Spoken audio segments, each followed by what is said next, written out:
Welcome back to the channel. I got a bit burnt out when playing Ranger recently, so I decided to go with the complete opposite class archetype, which is Cleric. I've always heard about how bad Cleric is in solos, so I decided to test it out myself. I wasn't sure what to expect, since Cleric's the one class I've never given an honest shot to in solos, but I gotta say, it went a lot better than I was expecting. I'll show you what skills and perks I've been running, as well as how I've been building kits, and then commentate over some PvP clips. Hope you enjoy! Okay, first things first, let's talk about your build. For your race, I'd say you can choose between the Male Philidian and the Frostwalker. Male Philidian makes you a little bit faster, but in my experience, it only gives you either 1, maybe 2 more movement speed, which doesn't really equal the effectiveness of 3 max HP in my opinion. And the action speed reduction doesn't affect me too much when I'm only hitting 2 to 3 hits max at a time. So I choose the Frostwalker. For my skills, I'm going Smite Judgment for this whole build, this whole video. And I really like these perks, and that of course means that you have to take Faithfulness. This is the cornerstone of your build. The first few runs I was running Blunt Weapon Mastery with my magic staff, and I realized that the icon wasn't appearing on my hotbar when attacking with the magic staff, which means it wasn't applying. So if I'm not running Blunt Weapon Mastery, that means there's only 3 other perks that do anything. And that's Protection from Evil, Perseverance, and Holy Aura. So with this build, unfortunately, you don't really have a choice in perks. Alright, for your build, I'm going to give you a cheap option and then a more expensive option for every item. So the cheap option for boots is the Stitch Turn Shoe. It gives you will, and getting agility and add move speed, even on legendaries, is crazy cheap. I think these were like 300 gold. So these are nice and cheap. Your pants, regardless of what build you're going, you're just going to want loose trousers. You can decide how much money you want to spend. The stats you're looking for are will and max HP. For your top, if you want to go cheap, you go Mystic Vestments, and again, I'm building agility. You have no ranged with this build, so you need to be fast. So I pretty much just go for agility, and then that 1.4% action speed actually just gets rid of the negative effect of the Frostwalker. For your head, I pretty much always wear the Chaperon, and these are super cheap. So you can just get max health and true for, again, like 300 to 400 gold. For your gloves, I feel like this class is so squishy, you have such low PDR, you really just want to stack a lot of HP and movement speed.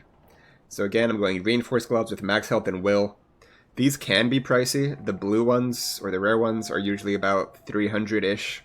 So that's nice and budget.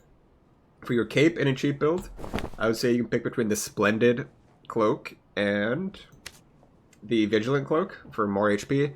This is kind of dealer's choice. If you have a lot of HP already, Splendid Cloak is a little bit more damage. If you're feeling like you don't have enough HP, then you can get Vigilant Cloak with, max HP on it.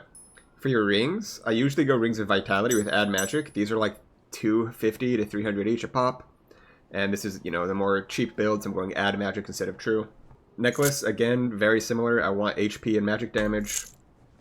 Staffs. So legendary staffs get very expensive, but if you get a good purple staff with Add Weapon and Match Power, it's like 1/8 the cost of a legendary one, and you get about 2 less damage. So, very worth it. And then for your secondary, I would say it's more up to you. I really don't like the Morningstar. It's too slow and clunky for me. I prefer the Flanged Mace. And a legendary with add weapon damage is like 120 gold. So, definitely not expensive. Shield is also up to you.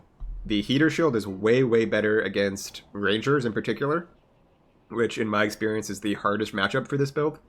But the Buckler is pretty much better for everything else. So I usually run the Buckler. Alright, for a more expensive build, you're going to want Lightfoot Boots. I like to go for movement speed and max HP. And if you don't want to waste any rolls, you can get Will on there. So like I mentioned earlier, this class is squishy and has pretty much no ranged options, which means you're going to need to be fast if you're going to compete. For your pants, like I mentioned, you're always going to go Loose Trousers. These have max health and magic power. And then I was looking through the other roles, and I noticed that these ones have Resourcefulness, so I quickly picked them up, because Resourcefulness reduces your skill cooldowns, and this whole build is pretty much centered around Judgment and Smite. So the more often you can use those, the better. For your top, I like to go Ruby Silver Vestments with max HP and magic power, and then what I do is basically just search through the current listings and find the cheapest one that has no dead rolls. So this one also has Physical Power and Resourcefulness. Very nice, I picked those up. For your top, again, it's the Chaperon, very similar to my cheap build one. It probably only cost a little bit more because it has no dead rolls. I got the physical power and strength on here. For your gloves, I'm going reinforced gloves again, max HP and will. And then resourcefulness. This build has a lot of resourcefulness because I actually want to use my skills a lot. I decided to go with the Vigilant Cloak for this build with True Magic and max HP. An epic one of these is only, I think this was like 1700, somewhere around there. But legendaries are super expensive, like 4, 5, 6,000, so I decided to stick with the epic here. For your rings, of course, if you're going like a real competitive build, you have to go Grimmies, which means I would just filtered by true magic damage and max HP. For my necklace, it's just a necklace apiece, magic power, true magic. My staff is a legendary magic staff with add weapon and magic power. And then of course, I have a flanged mace. And then buckler is like the last thing I would put on here. If you really want to spare no expense for your cape, you would get a Cloak of Darkness. But these things get super expensive when you're searching by true magic damage. So there you go, cheapest one is 2200. And that's only 0.5% extra movement speed. So it'd be worth it. I really like to get around 1, which means you're spending several $1,000s. And then for your gloves, the other big thing is the Grave Wolf gloves. These give you max health, agility, and will, which are like the exact stats that this build wants. So you could pick between magic power, maybe some true damage, 3,000, maybe, what's it look like without true damage? Only like 1,000, so these aren't too bad. Alright, the last part of the build we need to talk about is your utility. This class has no good ranged options, which means I like to bring in a couple of drums and explosive bottles. Explosive bottles have actually gotten me some very funny and nice kills by zoning people out, and the drums are kind of your equivalent of a Francesca. This first clip is a very good example of how you play a class that has no ranged options. You have to get a little creative. So I have a dead body right in front of me. I'm actually running around turning off all these lights so that this guy will have to have a much harder time hitting his shots on me.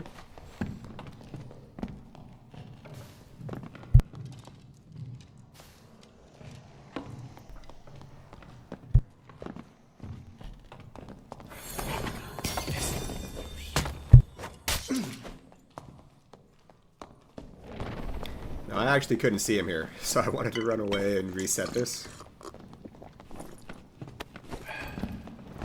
Made it a little bit too dark down there. Luckily, he has potions on his belt, so I can kind of keep track of him. Just waiting for my cooldowns to come back. Judgment's up again.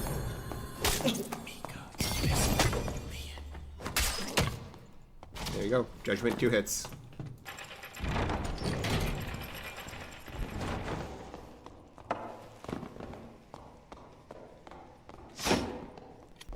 He misses his crossbow shot, so I try to run up for a judgment. I kind of mess up a few times here because I'm new to this class.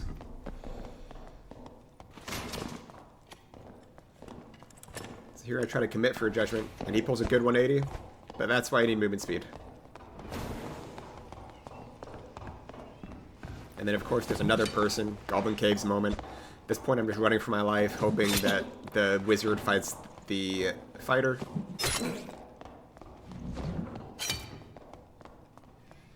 Now, I don't know where this fighter goes, but of course I end up in a 1v1 with this wizard.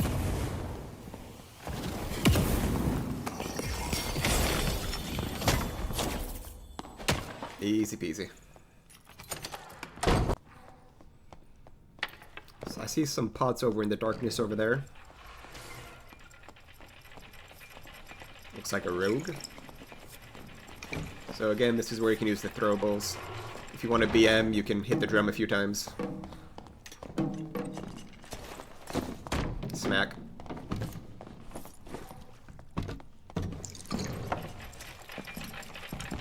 He lets me get the judgment here, which means he's just dead. You can also be a landmine with this build, especially on doors, by doing this.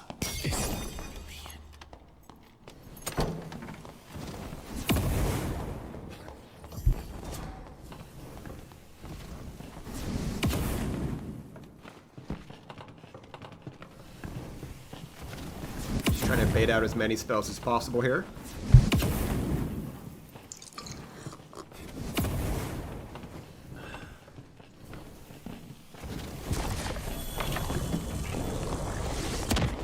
thought he was going to try to body block me there, so I waited a second, but he didn't.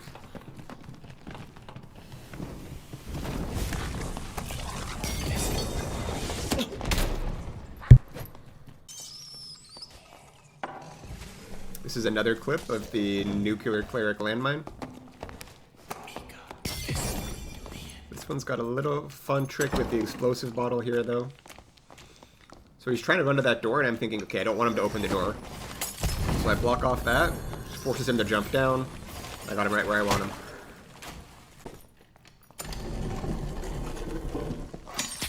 I should instantly just pull out my shield here, but I'm not used to playing with the shield, so I tried to disarm it first. But luckily, I'm fast enough to get a judgment.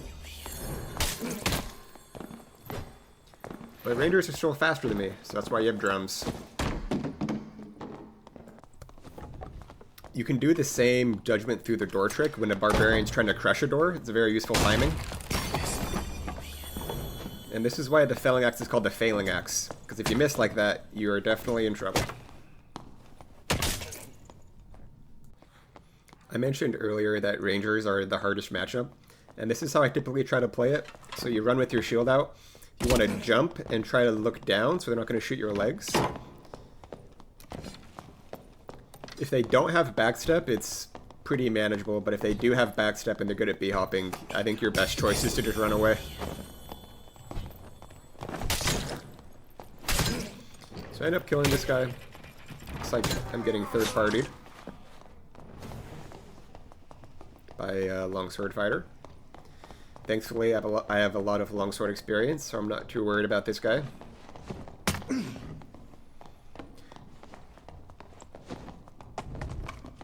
So I hear him pull out the crossbow and reload it, which means I need to zigzag right here. I dodge the crossbow bolt. And I decide to hit a surge. I still hear him coming, so I'm just going to try to stick it. Thankfully, he missed that shot as well. And now we're in business. Straight to protection pod as always. Hit a judgment. He should be dead. Just make sure to not parry him. That easy. Alright, the rest of these clips are in HR. This first one I'm fighting a druid. So I try to cheese a judgment here, but he uses a treant smartly. I thought I'd kill this thing in 2 hits. So I tried to play aggressive here and get rid of it. But it took 3. So I ended up taking some Dreamfire hits. He jumps all the way over me. I fail a couple judgments. Luckily I hit one. I decided to try and reset here. I don't want to fight this druid next to a mob and in these doorways. I always like to try to guard from the rat tech through the window, but he opens the door instead here. I missed that shot, which is unfortunate. And really, I'm just stalling here for my judgment to come back up. Now it's back up, I can hit him again. And the bear is so slow you can kind of just do this. Somebody killed a troll, so I'm gonna go try to kill them and take all their loot. It's a fighter, hits me with a crossbow shot, so he can't go anywhere, so I just decide to heal up, try again.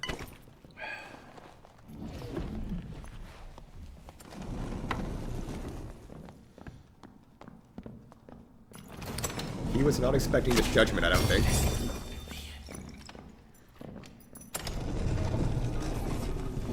So now he's on the run, but again, he's just stuck down there, so you can take your time here.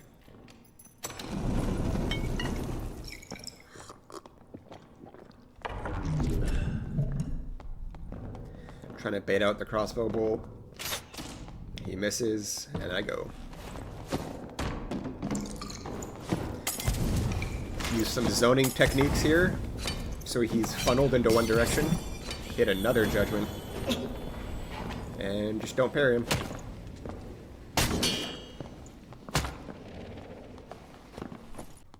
So here, I saw someone in the next room, so I'm trying to be sneaky. And right there, I just saw him again, heading to the right. So I'm assuming he's gonna maybe try to head for the health shrine. And I hear him talking to someone. I'm not sure what he's saying. Gets the health trend, so it's full HP versus full HP. You judgment each other. I get a one hit on him though. I don't want him to use that door. And I burn him to death.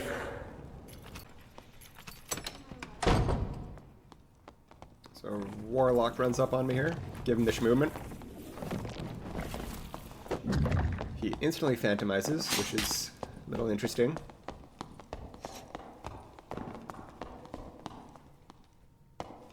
That's awkward.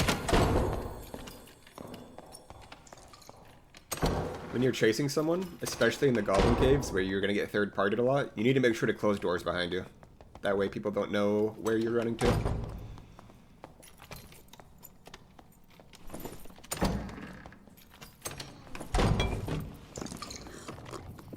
So pre-pop a health pot, and try to run him down. I have Smite up, so I just want to make sure I'm close enough. He runs into this corner. My plan is to Judgment. But again, he phantomizes.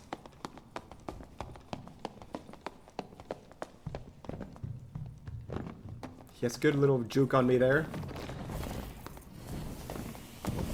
But I get close enough for the Judgment and then say whatever. I'm just going to give him the old 1-2.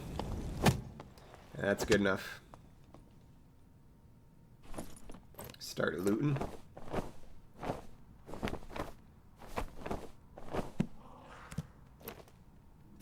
Right there, I hear a Dark Bolt. So, round 2 versus a Warlock. I don't have any magic prots, so I just decided to chug a regular one. Give him this movement.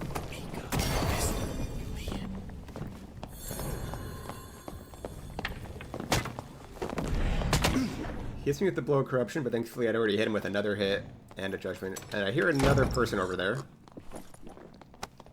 It's a certified Goblin Caves moment. Just getting third-partied over and over. And it's a Ranger, my worst nightmare.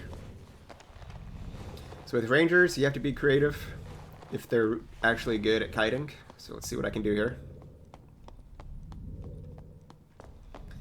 He let me push pretty far up because he was looting, which was probably a mistake. So I checked to see, and he did scoot it. Which means I'm going to chase this guy to the ends of the earth to get my loot back.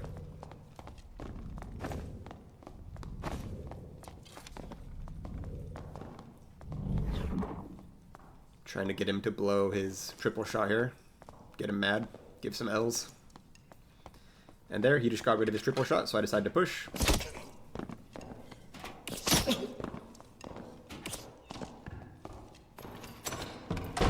I'm not trying to just push him forever and take a million arrows, so I decided to do a little 500 IQ play.